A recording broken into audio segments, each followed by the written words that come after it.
दोस्तों, voice of Indus TV तां सभिनी खे भलीकार। वॉइस ऑफ इंडस टीवी तां अॼु जी ॻाल्हि सिलसिले हेठि पाण अॼु गुफ़्तगू कंदासीं ज़िंदगीअ बाबति, जेका असां सभिनी खे प्यारी आहे। अवां असांजो हीउ प्रोग्राम आख़िर ताईं ॿुधिजो ऐं पंहिंजे दोस्त, पंहिंजे मेज़बान अली नवाज़ आरीसर जो आख़िर ताईं साथ ॾिजो।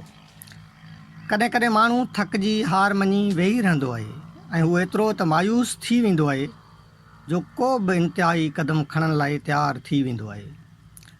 उन वक़्तु खेसि ॿियो कुझु बि सम्झ में न आहे ईंदो, हालांकि ज़िंदगीअ खे एतिरो सस्तो न सम्झणु घुरिजे।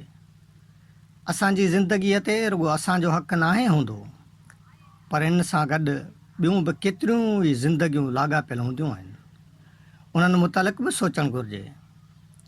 आउं सम्झां थो त जेकॾहिं इंसानु मुकमल तौर ते हाराए वेहे थो, उन वक़्तु हिकिड़े पल जे लाइ हू रुॻो पंहिंजे प्यारनि जो तसवर करे त यकीननि हू पंहिंजे पाण खे कंहिं इंतिहाई क़दम खणण खां रोके वठंदो।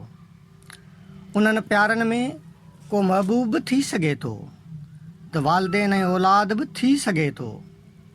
पंहिंजे नंढड़नि पतकड़नि मासूम ॿारड़नि जी मासूम मुस्कुराहट खां सॼा ग़म दूरि कराइण लाइ काफ़ी आहे। त मुंहिंजा दोस्तो, हीअ असांजी ज़िंदगी असांजे प्यारनि लाइ कंहिं नेमत खां घटि कोन्हे। इन जो क़दुरु करणु, इन सां प्यारु करणु असांजी ज़िमेवारी आहे। दोस्तो, असांजी हीअ वीडियो पसंदि अचे त ज़रूरु शेयर कजो ऐं असांजे हिन YouTube channel voice of Indus TV खे सब्सक्राइब कजो ऐं असां सां रहजो।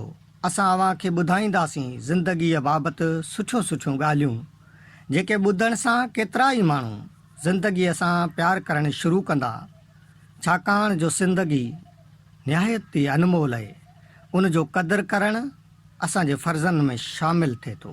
अव्हां सभिनी जी महिरबानी।